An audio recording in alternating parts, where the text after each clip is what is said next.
राज्यातील महानगरपालिका निवडणूक काँग्रेस आणि वंचित बहुजन आघाडी आता एकत्रपणे लढणार आहे. या संदर्भात मुंबईत रविवारी दोन्ही पक्षांमध्ये बैठकीनंतर अंतिम निर्णय घेण्यात आला.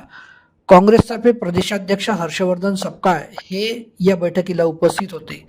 वंचित बहुजन आघाडीचे प्रदेश उपाध्यक्ष धैर्यवर्धन पुणकर यांच्यासह अनेक पदाधिकाऱ्यांनी युतीच्या या सामंजस्य करारावर स्वाक्षरी केल्या. काँग्रेस आणि वंचित बहुजन आघाडीची युती विधानसभा निवडणुकीमध्ये होणार होती. मात्र काँग्रेसचे तेव्हाचे प्रदेशाध्यक्ष आमदार नाना पटोले हे या युतीसाठी तयार नव्हते. वंचित बहुजन आघाडीचे प्रदेश उपाध्यक्ष धैर्यवर्धन पुणकर यांना पटोले यांनी अनेक तासांपर्यंत त्यावेळी बाहेर ताटकळत ठेवले होते.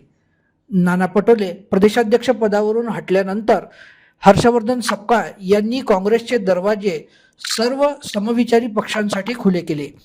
त्यामुळे अनेक ठिकाणी राज्यामध्ये वंचित आणि काँग्रेसची युती झाली.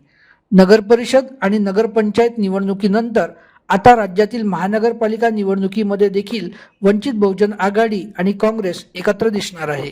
प्रसन्न Jakate, Nation City News, Mumbai.